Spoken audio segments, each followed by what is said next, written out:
Since there's three I's in here, there is an assumption on how this is pronounced, kind of more with the slang, maybe someone from the South. I don't know if that's what actually inspired it, but that's just what I'm thinking of.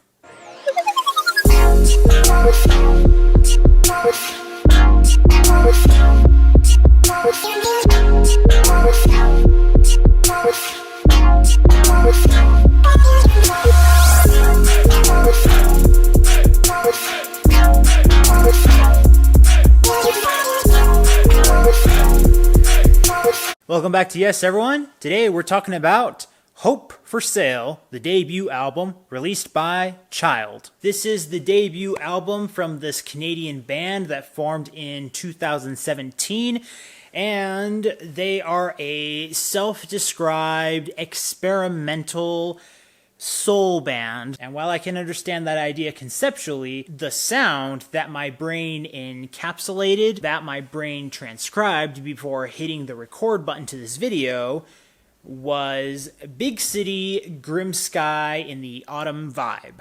Many of the songs have an easy, laid-back feel to them, while sitting feeling like you are actually making way in a forward direction. Forward, this way, I guess.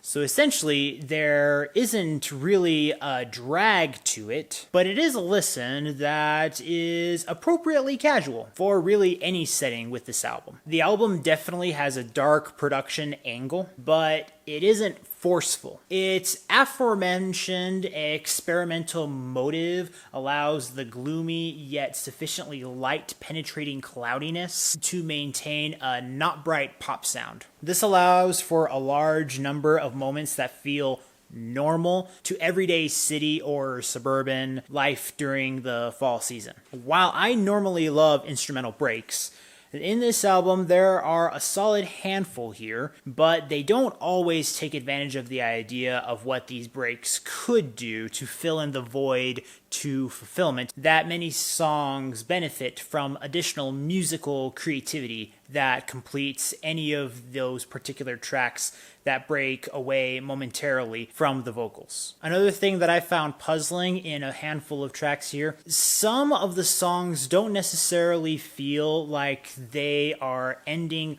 harmoniously with the rest of the ideas and concepts that were played throughout. I don't mind a song changing, adding, or even taking away sounds or production choices that benefit the story or its progression to the listener. But some of the choices here seemed to deter a little too much, with that experimental label not really aiding the finality of what the sound could climax to in the end. Having said that, I did enjoy a majority of the production. My first time listening to this album was quite enjoyable, I must say. My second listen, I started noticing some of the aforementioned inconsistencies and voids that would have, in my mind, completed the thoughts and sounds of particular songs. For songs I did enjoy, I would like to include the first two, Sleepwalking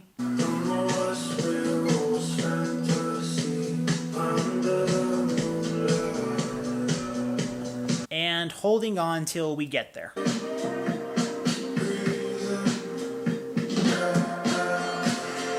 Later on in the album, I would like to highlight Lotus and The Best Ain't Happened Yet. I'd also like to mention some of the guest features that lended their vocal talents to some tracks here. Firstly, Mahalia sang on the song Awake. While I didn't feel like this vocal selection was a perfect puzzle piece, Mahalia and the lead singer soundtrack had so much opposing contrast in their styles that I kind of infectiously appreciated it in its strangely unique way. Also, Chiiild plays a song twice in the album called Gone. Once as an original rendition, and then another remixed version featuring Jensen McRae. McRae seemed to have a better complementary vocal contribution within the album, However, she was given the first verse in the remixed version, and I didn't feel like that was the best way to introduce her vocals into the song.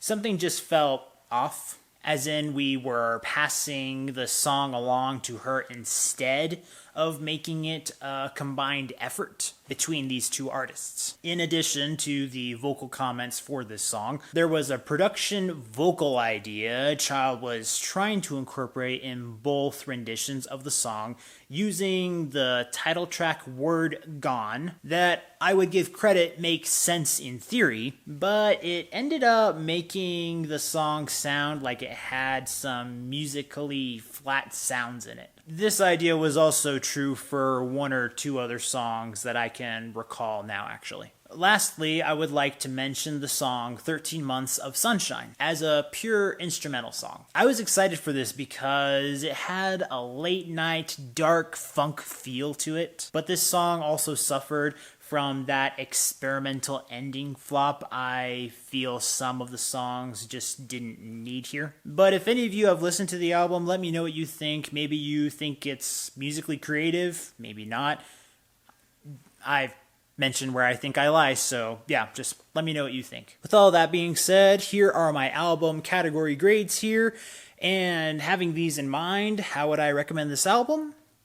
I am going to give it a good. I can see myself revisiting this album probably more than my actual recommendation, but if someone else were to ask me what I thought, my personal gripes with the album would probably only get my enthusiasm to get about that high, specifically when talking about it to someone else. Sometimes you do like an album more than you think that maybe you would recommend it to other people, but you can still enjoy it.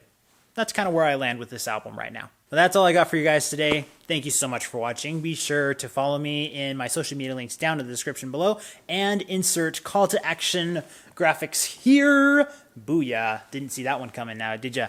Anyway, be sure to discover, promote, and review the best in entertainment, culture, and lifestyle right here on this channel, where we do not forget quality, values, and fun, and we make sure we get that yes in your life. See you next time.